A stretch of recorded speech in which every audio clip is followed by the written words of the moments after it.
నమస్తే, welcome to Leo prime time debate. మద్యం కుంభకోణంలో అరెస్ట్ అయినటువంటి ఒక చెవిరెడ్డి భాస్కర్ రెడ్డి తనకు సంబంధించినటువంటి ఒక మరిన్ని కుంభకోణాలు ఇప్పుడు బయటకు వస్తున్నాయి. టీటీడీకి సంబంధించిన తుడా వాహనాలు యూజ్ చేస్తూ ఎలక్షన్ టైంలో నిధులు ఎటు పంపించాడు ఏంటి అనే దానిపై ఒక నివేదిక కూడా ఇచ్చింది. అయితే దీని గురించి మాట్లాడడానికి మనతో పాటు ఉన్నారు సీనియర్ జర్నలిస్ట్ సత్యమూర్తి గారు, అదేవిధంగా సీనియర్ జర్నలిస్ట్ కనకదుర్గ వడ్లమణి గారు. సార్ నమస్తే. నమస్కారం. నమస్తే. సత్యమూర్తి గారు, తుడా నిధులు ఎలా దుర్వినియోగం చేస్తారో మన అందరికీ తెలిసిందే. అదేవిధంగా తుడాకు సంబంధించిన వాహనాల్ని, అంటే ఈ వాహనాలు యూజ్ చేసి కూడా మద్యం ఏదైతే ఉందో మద్యం కుంభకోణంలో వచ్చినటువంటి డబ్బులను తీసుకువచ్చి పూర్తి రాష్ట్ర వ్యాప్తంగా ఎలా పంచారనే ఒక సిట్ ఏదైతే ఉందో ఇప్పుడు నివేదిక కూడా ఇచ్చింది. సో ఎలా చూడాలి సార్? మొత్తానికి స్వామివారికి సంబంధించినటువంటి ఒక పవిత్రమైన లడ్డూని పూర్తిగా అన్నింటినీ కూడా స్వామివారిని నిలువు దోపిడీ చేసినటువంటి వైసీపీ నేతలు ఎవరైతే ఉన్నారో ఈరోజు చెవిరెడ్డి భాస్కర్ రెడ్డి గురించి ఏం చెప్పుకోవాలంటారు? అప్పట్లో జగన్మోహన్ రెడ్డికి ఫ్రెండ్లీ గవర్నమెంట్ ఉండేది తెలంగాణ రాష్ట్రంలో. వాళ్ళ గురువు గారి రాజకీయ గురువు కేసీఆర్ గారి గవర్నమెంట్ ఉండేది తెలంగాణలో. రెండు ప్రభుత్వాలు చాలా సఖ్యతతో పనిచేసినాయి. దేనికి? నీటిపారుదల ప్రాజెక్టులు పూర్తి చేయడానికి కాదు, ఈ తుడా వాహనాలు హైదరాబాద్ వెళ్ళి రావడానికి, హైదరాబాద్లో డంపులు మెయింటైన్ చేయడానికి, ఆ డబ్బా అటపెట్టెల్లో పెట్టి క్యాష్ తీసుకొస్తుంటే ఎవరు అడ్డుకోకుండా ఉండటానికి, తెలంగాణ చెక్ పోస్టుల దగ్గర ఫ్రీగా ఉండటానికి, బలన వాహనం వస్తుంది ఫ్రీగా వదలని అని చెప్పటానికి, ఈ రంగాలలో రెండు ప్రభుత్వాలు చాలా సహకరించుకున్నాయి అప్పట్లో. అందుకని ఇవన్నీ ఈ వెసులుబాట్లు బాగా కలిసి వచ్చినాయి. కలిసి వచ్చి ఆంధ్రాలో మద్యం కుంభకోణంలో డబ్బులు సంపాదించటం, అవి తీసుకొచ్చి హైదరాబాద్లో దాచిపెట్టుకోవటం, ఈ తరహాలో నేరం జరిగింది మొత్తం హైదరాబాద్లో. మనం చూసాం కదా, ఇప్పుడు నెల్లూరులో మైకా గనులు వాటికి సంబంధించిన డబ్బులు కూడా హైదరాబాద్లో రియల్ ఎస్టేట్లో పెట్టారు. ఇప్పుడు ఆ టీడీఆర్ బాండ్స్ కుంభకోణంలో వచ్చిన డబ్బులు హైదరాబాద్లో రియల్ ఎస్టేట్లో పెట్టారు. ఈ మద్యం కుంభకోణంలో వచ్చిన డబ్బులు హైదరాబాద్లో రియల్ ఎస్టేట్లో పెట్టారు. కొన్ని సినిమాలు తీశారు. అంటే తెలంగాణలో వీళ్ళు రియల్ ఎస్టేట్ పెంచటానికి ఆంధ్ర ప్రజల రక్తాన్ని ఇక్కడ ధారగా పోశారు. తెలంగాణలో రియల్ ఎస్టేట్ వ్యాపారం చేసుకోవటానికి ఆంధ్ర ప్రజల రక్తాన్ని అమ్ముకున్నారు. అంటే ఇటువంటి దారుణమైన పనులు చేశారు. ఈ రోజున ఈ లిక్కర్ స్కాండల్కి సంబంధించి బయటకు వస్తున్న విషయాలు, న్యాయస్థానాల్లో జరుగుతున్న ఈ వాదోపవాదనలు చూస్తూ ఉంటే నిజంగా ఇంత పకడ్బందీగా నేరం చేయాలి అంటే, లిక్కర్ కుంభకోణం చెయ్యాలి అంటే వీళ్ళకి ఎంత క్రిమినల్ బ్యాక్గ్రౌండ్ ఉంటే ఇటువంటి ఆలోచనలు వస్తాయి అనేది మనం ఇప్పుడు అందరూ కూడా ఆలోచించాల్సిన విషయం. ఎటువంటి పరిస్థితులు కల్పించారు అంటే, కోట్లాది రూపాయలు అక్కడి నుంచి తీసుకురావటం. ఇప్పుడు డంపులు దొరికినవన్నీ కూడా హైదరాబాద్ శివార్లలో దొరికినవే కదా, హైదరాబాద్ శివార్లలో దొరికినవి. వీళ్ళు ఎంత విచ్చలవిడిగా ఈ డబ్బులు సంపాదించారంటే, ఈ డబ్బులు ఒక అమ్మాయి ఈ డబ్బుల మీద కన్నేసి కొట్టేసి కలకత్తా పారిపోయింది. అమ్మాయి బాయ్ ఫ్రెండ్ వాళ్ళు అక్కడికి వెళ్ళి వాళ్ళు బిల్డింగులు కొనుక్కున్నారు. అంటే డబ్బులు కుప్పలు ఎట్లా పడేశారంటే ఎవడన్నా కొట్టేసినా కానీ వాళ్ళకి తెలియదు. అంటే అంత ఈజీ మనీ అన్నమాట. అంత ఈజీ మనీ తీసుకొచ్చి డంపుల్లో పెట్టుకొని ఆ డంపుల్లో దొంగతనాలు జరిగి, అదే దొంగ డబ్బులు అయితే ఆ డబ్బుల్లో దొంగతనం జరిగి, మరి దొంగతనం జరిగినప్పుడు పోలీసు కంప్లైంట్ ఇవ్వాలి కదా, ఎందుకు ఇస్తారు? అదే దొంగ డబ్బు కదా.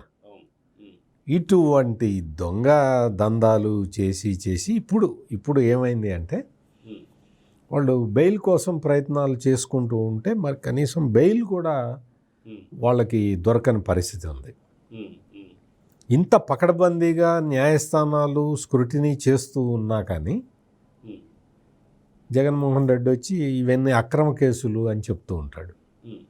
మరి అక్రమ కేసులు అని చెప్పడానికి ఆయన దగ్గర ఏం ఆధారం ఉందో మరి మనకైతే తెలియదు. మొత్తానికైతే ఈ కేసుల్లో ఈ చెవిరెడ్డి భాస్కర్ రెడ్డి అనే ఇతను అంటే జగన్మోహన్ రెడ్డికి క్లోజ్గా ఉండి అతను ఏం చెబితే ఆ పని చేసే చెవిరెడ్డి భాస్కర్ రెడ్డి, అంటే మామూలుగా చెవిరెడ్డి భాస్కర్ రెడ్డి మంత్రి అవుతాడు అనుకున్నారు అందరూ చాలామంది, ఎందుకంటే జగన్మోహన్ రెడ్డికి బాగా నమ్మిన బంటు కాబట్టి. కానీ జగన్మోహన్ రెడ్డి ఏం చేశాడంటే ఇతన్ని మంత్రిగా పెట్టకుండా ఈ ఎక్సైజ్ శాఖని అప్పగిచ్చినట్టున్నాడు. ఎక్సైజ్ మంత్రిగా నారాయణ స్వామిని పెట్టి ఒక డమ్మీని పెట్టేసి మిగిలిన పనులన్నీ నువ్వు చూసుకో అని చెప్పినట్టున్నాడు.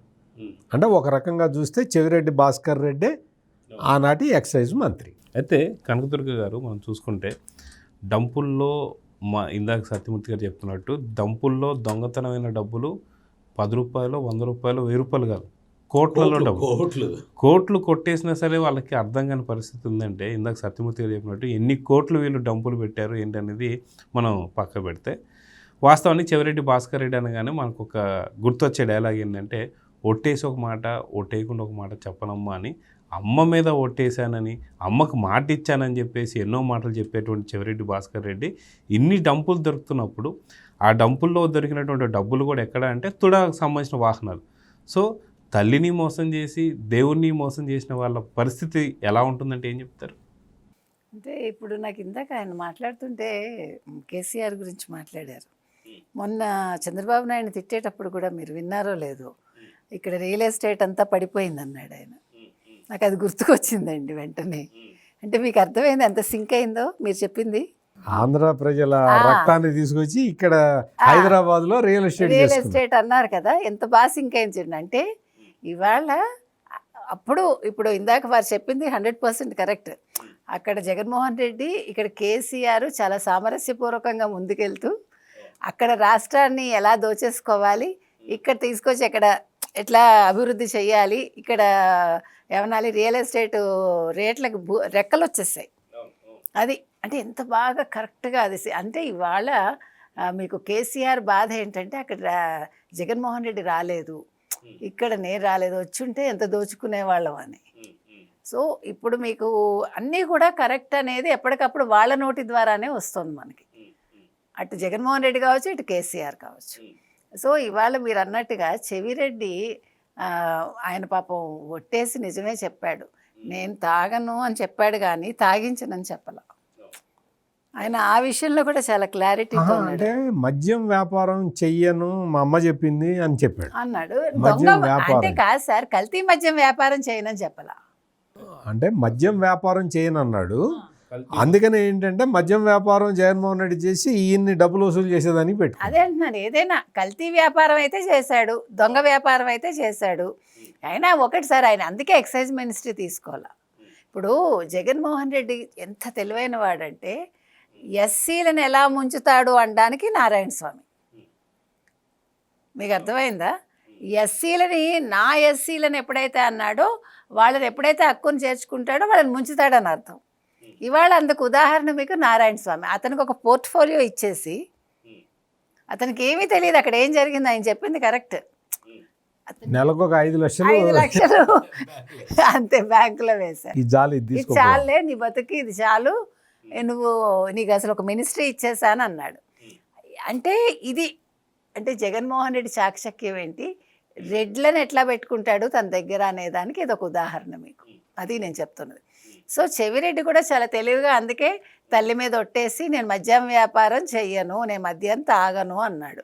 తాగించను అని చెప్పలేదు, కల్తీ వ్యాపారం చేయనని లేదు, దొంగ వ్యాపారం చేయను అని చెప్పట్లేదు. ఇవాళ వెంకటేశ్వర స్వామి మీద ఒట్టేసి ఆ మాటలు చెప్పమానండి. తుడా వాహనాలు నేను వాడలేదని చెప్పమానండి, తుడా వాహనాలు తెలంగాణకి వెళ్ళలేదని చెప్పమానండి. అప్పుడు ఆయన నిజంగా సచ్చీలుడని మనం ఒప్పుకుంటాం. అంటే తుడా టు హుడానా, TUDA to HUDA, exactly. So TUDA to HUDA వచ్చి ఇక్కడి నుంచి మళ్ళీ నేను అదే అడిగాను లాస్ట్ టైం కూడా మనం మాట్లాడుకున్నప్పుడు అన్నా, ఇక్కడ చెక్ పోస్ట్ దగ్గర మీకు అంత ఫ్రీగా వదిలారు అంటే కేసీఆర్తో కుమ్మక్కైనట్టే.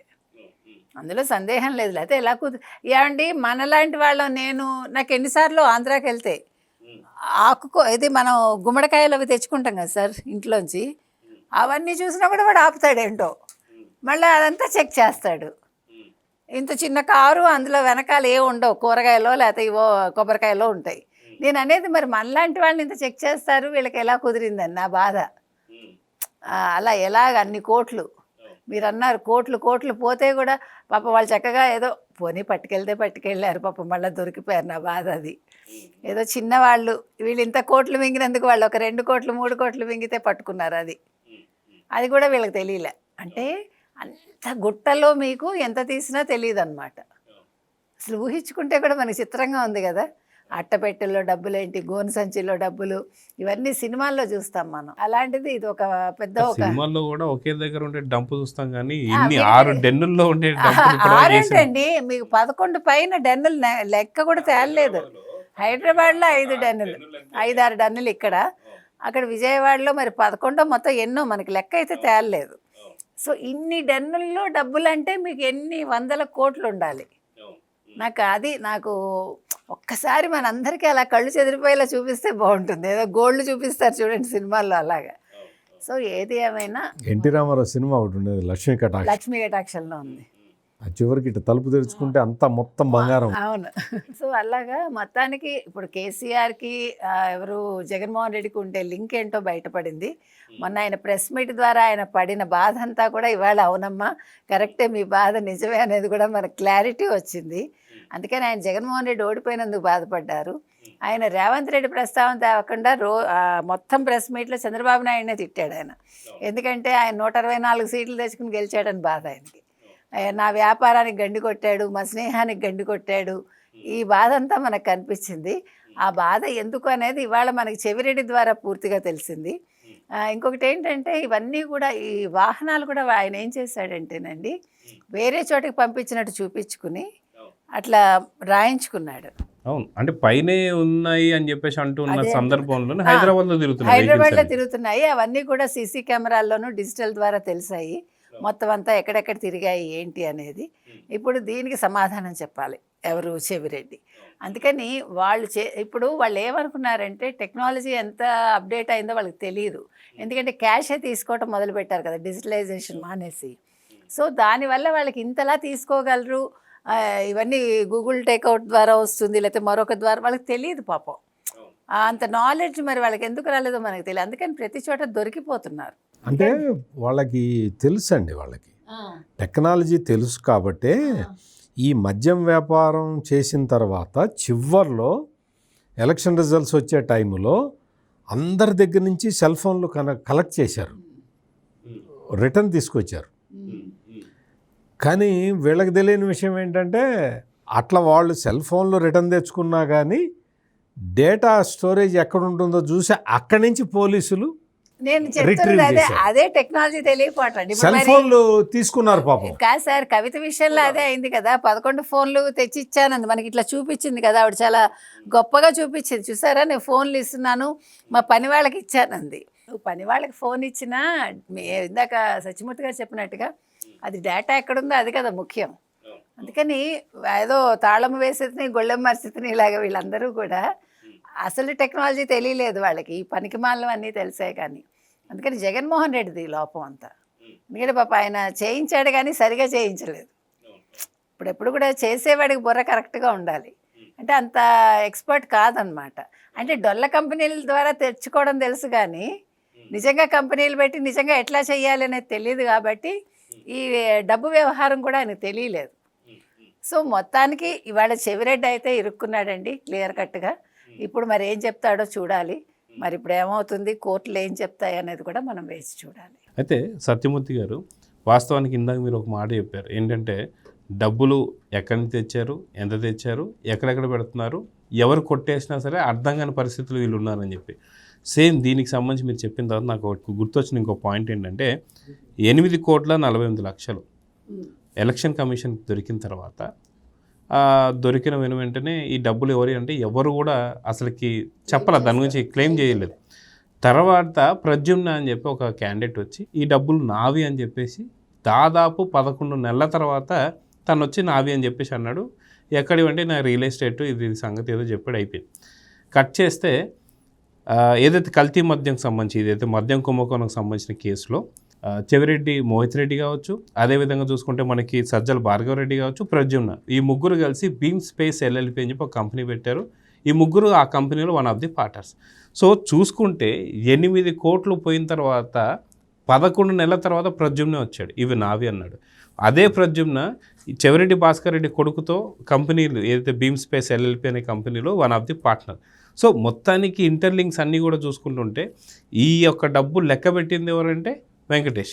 ఈ వెంకటేష్ దొరకముందు నా ఫ్రెండ్ అన్నాడు, దొరికిన తర్వాత మాకు సంబంధం లేదంటున్నాడు. సో ఎన్ని కోట్లు సార్ వాస్తవానికి డబ్బులంతా చేరాల్సింది ఎవరికి? వాస్తవానికి కల్తీ మద్యం తాగి దాదాపు ఏపీలో దాదాపు 1,00,000 మందికి మరణిస్తే ఇప్పటికీ కొన్ని లక్షల్లో పూర్తిగా అవయవాలు దెబ్బతిని ఉంటే ఈ డబ్బులంతా కూడా వాళ్ళకి పోవాల్సిన డబ్బులు. ఇది ప్రజల డబ్బు ఎప్పటికీ ప్రజలకు చేరే అవకాశం ఉంది. ఈ కేసు ఎప్పటికి తేలే అవకాశం ఉంది. ఈ ఎన్ని డెన్నులు ఎన్ని డంపులు ఇవన్నీ ఎప్పుడు తేలుతాయంటే ఏం చెప్తారు? అంటే ఆరోగ్యశ్రీ డేటా ప్రకారం 30,000 మంది ఈ స్పూరియస్ లిక్కర్ తాగటం వల్ల చనిపోయారని, కొన్ని వేల మందికి కిడ్నీలు లివర్లు పాడైపోయినాయని, అదొక 70-80 వేలు ఉంటాయి. కొంతమంది ఇంకా ఇప్పటికీ కూడా ట్రీట్మెంట్ తీసుకుంటున్నారు అనేది స్టాటిస్టిక్స్ ఆరోగ్యశ్రీ లెక్కల ప్రకారం. సో ఇక్కడ ఏంటి అంటే ఈ డంపుల్లోకి వచ్చి చేరిన డబ్బులు ఇవన్నీ కూడా ఏంటి అంటే క్యాష్ ట్రాన్సాక్షన్స్ ద్వారా వచ్చిన డబ్బులు. ఈ డబ్బులు కాకుండా వేరే డబ్బులు ఉన్నాయి. అవేంటి అంటే డిస్టిలరీస్ నుంచి ముడుపులుగా తీసుకున్న డబ్బులు. వాళ్ళకి ఆర్డర్ ఇవ్వటానికి ముడుపులు పర్సంటేజ్ తీసుకొని ఇచ్చే డబ్బులు. అందుకని 2 రకాల డబ్బులు ఉన్నాయి. ఇదేంటి అంటే ఇది క్యాష్ కలెక్షన్ డబ్బులు. క్యాష్ కలెక్షన్ చేసుకొని ఆ డబ్బులకి సంబంధించిన అకౌంట్ ఇది.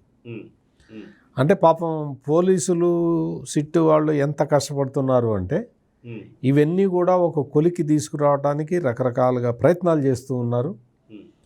ఈ సిట్టు వాళ్ళు ఇప్పటికే ఆధారాలు సేకరించారు, మొత్తం అంతా కూడా డంపులు ఎక్కడెక్కడ ఉన్నాయో కనిపెట్టారు, కొన్నిటిని స్వాధీనం చేసుకున్నారు. ఇక్కడ మనం మెయిన్గా చూడాల్సిన పాయింట్ ఏంటి అంటే ఈ లిక్కర్ కుంభకోణంలో ఉన్నవాళ్ళు పెద్ద వాళ్ళు, చాలా వాళ్ళకి సమాజంలో చాలా పలుకుబడి ఉన్నది, చాలా డబ్బులు ఉన్నాయి. ఇందులో సంపాదించిన డబ్బులతో పాటు అంతకుముందర ఒరిజినల్గా సంపాదించిన డబ్బులు చాలా ఉన్నాయి. అందుకని వాళ్ళు ఏం చేస్తున్నారు అంటే కేసు అడుగు ముందరికి పడకుండా రకరకాల స్టెప్స్ వేస్తూ ఉన్నారు. అంటే కేసు ముందరికి వెళ్లకుండా ఉండటానికి ప్రతిబంధకాలు ఏర్పాటు చేస్తూ ఉన్నారు. సో వాటిని ఛేదించుకుంటూ వెళ్తూ ఉంటే అంటే మీకు ముళ్ళకంచె ఒకటి దాటంగానే ఇంకోటి దాటంగానే ఇంకోటి దాటంగానే ఇట్లా వస్తూ ఉంటే ఆ పరిస్థితి ఉండటం వల్ల కాలయాపన జరుగుతూ ఉన్నది. అంటే ఇది చూస్తుంటే ఎలా అనిపిస్తుంది అంటే జగన్ కేసులో డిశ్చార్జ్ పిటిషన్స్ కావచ్చు అలా దాదాపు 13 సంవత్సరాలుగా లేకుండా చేస్తున్నారు. అలాంటి ఐడియాతోనే జరుగుతుంది అనుకోవచ్చు. అట్లాగే అనుకోవచ్చు. అక్కడ వేసినవి డిశ్చార్జ్ పిటిషన్లు, ఇక్కడేమో వేరే పిటిషన్లు వేస్తూ ఉన్నారు. అంటే న్యాయపరమైన అంశాలని లేవనెత్తుకుంటూ ముందరికి వెళ్తూ ఉన్నారు. సో అందుకని ఏది ఏమైనా కానీ ఇది ఒక major scandal in Indian politics. మొత్తం భారతదేశంలో ఇంత పెద్ద స్కాండల్ ఎక్కడా జరిగి ఉండదు. దీన్ని ఏంటి అంటే చాలా షార్ట్ స్పాన్లోనే పోలీసులు ఒక కొలిక్కి తీసుకొచ్చారు. అంతవరకు వాళ్ళని అప్రిషియేట్ చేయాలి. కానీ ఆంధ్రప్రదేశ్ ప్రజలు కోరుకుంటున్నది ఇది కాదు, ఇంకా ముందరికి వెళ్ళాలి, ఈ దోషులందరినీ కూడా శిక్ష పడేలాగా చేయాలి అనేది ఎవరైతే ఈ స్పూరియస్ లిక్కర్ తాగి చనిపోయారో ఆ కుటుంబాల వాళ్ళందరూ కోరుకుంటున్నది అది. అందుకనే ఇప్పుడు ఈ జగన్మోహన్ రెడ్డి పార్టీకి సంబంధించిన వ్యక్తులందరూ కూడా ఇప్పుడేదో కుంభకోణం జరుగుతున్నట్టు ఒక ప్రచారం చేయడానికి ప్రాధాన్యత ఇస్తూ ఉన్నారు. ఇప్పుడు కూటమి ప్రభుత్వం వచ్చిన తర్వాత కుంభకోణాలు జరుగుతున్నాయి అన్న పిక్చర్ ఇవ్వటానికి ప్రయత్నం చేస్తూ ఉన్నారు. అంటే పాత నేరాలని కప్పిపుచ్చుకోవటానికి, పాత నేరాలు బయటికి రాకుండా ఉండటానికి, పాత నేరాలు పోలీసులు ఏదన్నా బయట పెడితే దాని మీద ప్రజల్లో చర్చ జరగటానికి ఈ తప్పుడు సమాచారాన్ని ప్రొడ్యూస్ చేస్తూ ఉన్నారు. అందుకని ఇప్పుడు ప్రజలు ఆలోచించాలి. ఇప్పుడు పోలీసులు వాళ్ళ పని వాళ్ళు చేస్తూ ఉన్నారు, వాళ్ళకున్న ప్రతిబంధకాలని దాటుకుంటూ ముందరికి వెళ్తూ ఉన్నారు. ఈ జంక్చర్లో ఆలోచించాల్సింది ప్రజలు. ప్రజలు ఏం ఆలోచించాలి అంటే ఇది ఎంత దారుణంగా చేశారు, డబ్బులు ఎట్లా కొల్లగొట్టారు. అందుకని ఈ దోపిడీదారుల నుంచి రాష్ట్రాన్ని రక్షించుకోవాలి అంటే భవిష్యత్తులో ఏం చేయాలి అనేది రాష్ట్ర ప్రజలు కూడా ఆలోచించుకోవాల్సిన సమయం ఆసన్నమైంది. ఈ మొత్తం అంటే ఇప్పుడు మీరు అడగచ్చు, ఇప్పుడు ఎన్నికలు లేవు కదండి అని. ఎన్నికల కోసమే కాదు కదా, ప్రజలు ఆలోచించాలి, ప్రజలు చైతన్యవంతం కావాలి అనేది కేవలం ఎన్నికల కోసమే కాదు, సమాజం కరెక్ట్గా నడవటానికి కూడా ప్రజలు ఈ విధమైన విషయాలను ఆలోచించాల్సిన అవసరం ఉన్నది. అయితే కనకదుర్గ గారు, ఆంధ్రప్రదేశ్లో గతంలో 2019-24 దాకా ఎలాంటి మద్యం తాగారు ఏంటి అనే దాని మీద మనం చూసాం. వాస్తవానికి మద్యం బాటిల్ అనేది 100 రూపాయల ఉన్నది కాస్త 350 రూపాయలు, 400 రూపాయల దాకా విక్రయించాలన్న సంగతి తెలిసిందే. కొన్ని బ్రాండ్స్ అయితే 20 రూపాయలకి తయారు చేసి 320 రూపాయలకి అమ్మారు. అదేగాక వాళ్ళకు వచ్చేటువంటి ఒక పనులు కూడా లేవు, ఏదైతే కార్మికులకి పనులు లేవు, ఏమీ లేకుండా వాళ్ళు తాగితే కానీ సాయంత్రానికి కూడా వాళ్ళు తీరలేరు. అలాంటి పరిస్థితులు ఉన్న వాళ్ళని పూర్తిగా అప్పుల పాలు చేసి ఏదైతే కల్తీ మద్యం తాగిపించిన సందర్భాలు చూసాం. ఇదొకైతే నిన్నగాక మొన్న ఇంకొక విషయం కూడా ఏమొచ్చిందంటే జంగారెడ్డిగూడెంకి సంబంధించి కల్తీ సారా, ఆ సారాలో కూడా మిథైల్ ఆల్కహాల్ కలిపి దాదాపు 25 మంది చనిపోతే అది సహజ మరణాలని చెప్పడం. ఇలాంటి ఎంతో మహిళలకు సంబంధించినటువంటి ఒక పసుపు తాళ్ళు తెంపేసినటువంటి వైనం జగన్మోహన్ రెడ్డిది. అటువంటి పరిస్థితులు మనం చూసుకుంటే గంజాయికి సంబంధించి ఎవరైనా దొరికితే వాళ్ళ ఆస్తులు జప్తు చేయాలని చెప్పేసి అన్నారు. మరి ఈ మద్యం కుంభకోణంలో కొన్ని వేల కోట్లు దండుకున్నటువంటి ఒక జగన్మోహన్ రెడ్డి కావచ్చు, వాళ్ళ టీం కావచ్చు, మరి వాళ్ళ ఆస్తులు జప్తు చేయకూడదా? ఈ మహిళలకి ఆ డబ్బు చెందాలా లేదా అంటే ఏం చెప్తారు? అంటే ఇప్పటివరకు చేస్తున్నారు, 50 కోట్ల వరకు చేశారు, ఇంకా చాలా ఉంది, కానీ వేల కోట్ల దాకా ఇంకా ఉన్నాయి కాబట్టి అది చెయ్యాలండి. ఎందుకంటే మీరు అన్నట్టుగా వాళ్ళ పుస్తెలతాలు తెగిపోయాయి కాబట్టి వాళ్ళు ఇప్పుడు వీళ్ళు చేసిన పనులకే కదండి వాళ్ళు ఆ రకంగా. ఇప్పుడు మీరు ఇందాక అన్నట్టుగా సాయంకాలం వేసి వాళ్ళు కష్టపడ్డ వాళ్ళు తాగకపోతే ఎట్లా ఉంటారు, ఒళ్ళు నొప్పులు అన్నీ వస్తాయి కదా. అలాంటి వాళ్ళకి ఏమి ఇచ్చారు, స్పిరిట్ ఇచ్చారు. ఆ స్పిరిట్ లోపల తినేస్తుంది కదా బాడీని, కడుపు తినేసే కదండి వాళ్ళందరూ రోగాల బారిన పడి చచ్చిపోయారు పాపం. అందుకని అంటే 20 రూపాయలు ఇందాక సత్యమూర్తి అన్నట్టుగా చిన్న శాచేలు ఇలాంటివంతా కూడా 10 రూపాయలు 20 రూపాయలు దాన్ని ఒక మద్యంలాగా తయారు చేసి వాళ్ళ చేత తాగించి వీళ్ళు ఒక బాటిల్కి కనీసం 300 నుంచి 350 రూపాయలు దండుకున్నారంటే మళ్ళీ వచ్చి మాట్లాడతాడు జగన్మోహన్ రెడ్డి. మొన్న 4 బాటిల్స్కి 1 బాటిల్ కల్తీ మద్యం అంటాడు. అది నీకు ఎట్లా తెలిసింది కల్తీ మద్యం? నువ్వు పెడితేనే కదా తెలుస్తుంది. ఇప్పుడు కల్తీ మద్యం తయారు చేసేవాడికి తెలుసు. ఒక మొలకల చెరువు తీసుకున్నా ఇవన్నీ కూడా మీరు ఈ కూటమి ప్రభుత్వం మీద వేయడానికి మీరు ప్రయత్నించారు గతంలో.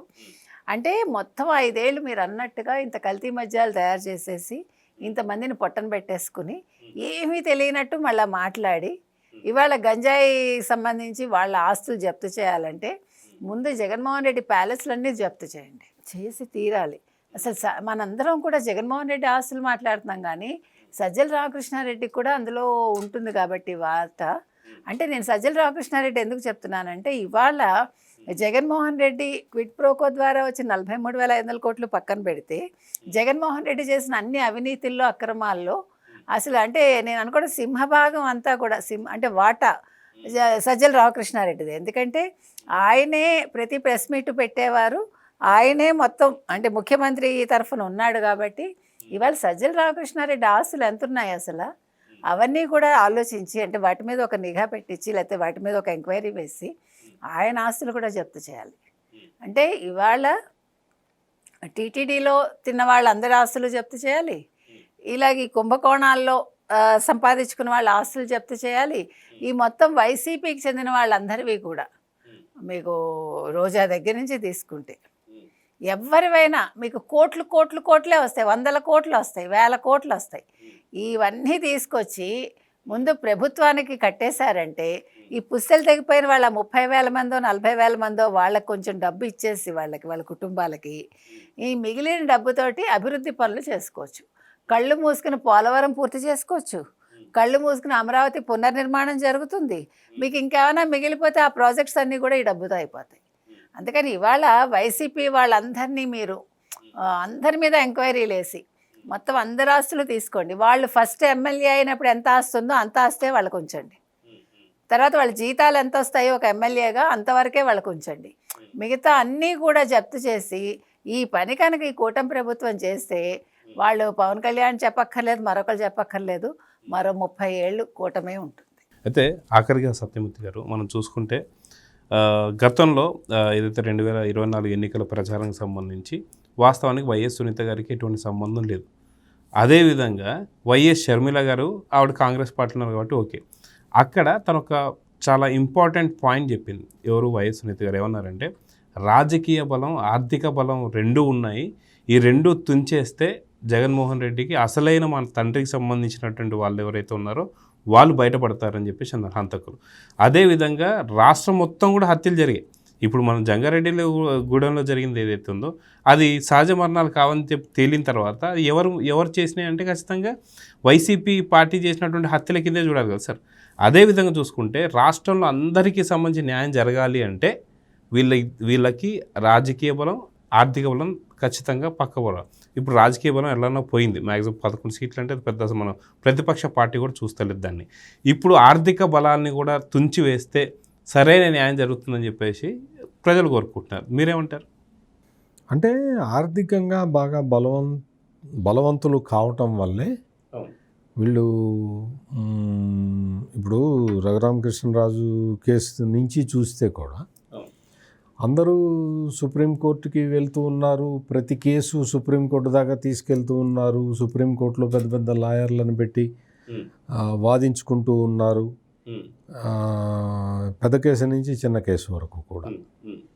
మనం చూసాం ఆ సాక్షిలో పనిచేసే అతను కొమ్మినేని శ్రీనివాసరావు అమరావతి మహిళా రైతుల్ని, అంటే అక్కడ అమరావతి అనేది వేశ్యల రాజధాని అనే డిబేటు పెట్టిన సందర్భంలో కూడా సుప్రీంకోర్టు దాకా వెళ్ళారు ఆయనకి వెంటనే బెయిల్ ఇవ్వాలి అని.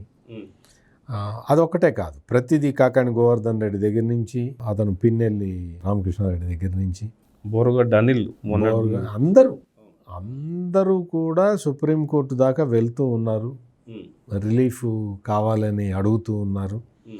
కొంతమంది కోర్టు ఇస్తున్నది, కొంతమందికి ఇవ్వట్లేదు. ఇక్కడ మనం గమనించాల్సింది ఏంటి అంటే మరి సుప్రీంకోర్టులో చాలా కేసులు పెండింగ్లో ఉండగా వీళ్ళ కేసులు అంత ప్రాధాన్యంగా ఎందుకు వస్తున్నాయో నాకు తెలీదు, బట్ వస్తూ ఉన్నాయి. అంటే వీళ్ళు చాలా వ్యవస్థాగతంగా కూడా చాలా బలంగా ఉన్నట్టుగా మనం అనుకోవాలి. అంటే వీళ్ళ నెట్వర్క్ బలం ఇన్ ద సెన్స్, ఇప్పుడు ఏదో కొలంబియా దేశంలో నార్కాటిక్స్ డీల్ చేసే అతను పాబ్లో ఎస్కోబార్ అని ఉండేవాడు. అతను కూడా బలవంతుడే, అతనికి కూడా ఉండేది. అతని బలం అంటే నార్కాటిక్ డీలర్కి బలం ఉండే బలం నార్కాటిక్ డీలర్కి ఉంటుంది. ఒక హత్యలు చేసే వ్యక్తికి ఉండే బలం హత్యలు చేసే వ్యక్తికి ఉంటుంది. రాజకీయాల్లోకి వచ్చి కోట్లు సంపాదించిన వాడి బలం వాడికి ఉంటుంది. ఇవన్నీ కూడా ఏంటి అంటే సమాజం సక్రమంగా నడవటానికి అడ్డుపడుతూ ఉంటాయి. అందుకనే సునీత చెప్పింది అంటే మరి వాళ్ళ నాన్న అత్యంత కిరాతకంగా వాళ్ళ నాన్నని నరికేస్తే అది పెద్ద it is a big political conspiracy అని సిబిఐ చెబితే మరి ఇప్పటివరకు దానికి దిక్కు దివాణం లేకుండా పోయింది. ఇంకా కేసుల మీద కేసులు వేసుకుంటూ అదేదో మర్డర్ ట్రయల్ జరుగుతున్నట్టుగా కేసుల మీద కేసులు పడుతూ ఉన్న పరిస్థితి మనం చూస్తూ ఉన్నాం. అంటే ఇవన్నీ కూడా ఒక్కొక్క కేసులో మీకు జగన్మోహన్ రెడ్డి చెప్పిన అతి చిన్న కేసు అయిన పరకామణి దొంగతనం కేసులో కూడా అతను రవికుమార్ అనే అతను ఇప్పటికీ 2 సార్లు 3 సార్లు కోర్టుకు వెళ్ళాడు. మీకు ఆ కల్తీ నెయ్యి కేసులో వైవి సుబ్బారెడ్డి నేను ఒకసారి ఏమో నాకు సిబిఐ విచారణ కావాలని వెళ్ళాడు, రెండోసారి ఏమో నేను బ్యాంక్ అకౌంట్లు చూపించానని వెళ్ళాడు, ఇంకొకసారి ఇంకో దాని మీద ఇట్లా కేసుల మీద కేసులు వేస్తూనే ఉన్నారు. అందుకని మనం ఇక్కడ ఏంటి అంటే వీ మస్ట్ అప్రిషియేట్ పోలీస్. వాళ్ళ ఆంధ్రప్రదేశ్ పోలీసులు చాలా పక్కడబందీగా పనిచేస్తూ ఉన్నారు. వాళ్ళు న్యాయ వ్యవస్థని వాళ్ళు కన్విన్స్ చేస్తూ ఉన్నారు, అయ్యా మేము కరెక్ట్ నిందితుల్ని అరెస్ట్ చేస్తున్నాము, కరెక్ట్ కేసు ఉన్నది, వీళ్ళ మనీ ట్రయల్ ఇది అని చెప్పి వాళ్ళు చక్కగా ఒక్కొక్కటి కోర్టులో ప్రూవ్ చేసుకుంటూ ముందరికి వెళ్తూ ఉన్నారు. వీళ్ళని అరెస్ట్ చేసిన వాళ్ళని ఇప్పటివరకు సుప్రీంకోర్టు దాకా వెళ్ళిన రిలీఫ్ దొరకని వాళ్ళనే అరెస్ట్ చేశారు. మనం చూసాం చాలామందికి 41 year నోటీసులు ఇచ్చి పంపిస్తూ ఉన్నారు. అంటే ఈ పరిస్థితులు అన్నీ కూడా ఏంటి అంటే పోలీసులు గట్టిగా ఉండటం వల్లే జరుగుతున్నాయి, అందులో ఎటువంటి సందేహం లేదు. కానీ పోలీసులు మరింత విజిలెంట్గా ఉండాలి, మరింత అప్రమత్తంగా ఉండటం ద్వారా ఈ దుష్ట శక్తుల పన్నాగాలు ముందరికి వెళ్లకుండా అడ్డుకోవాలి.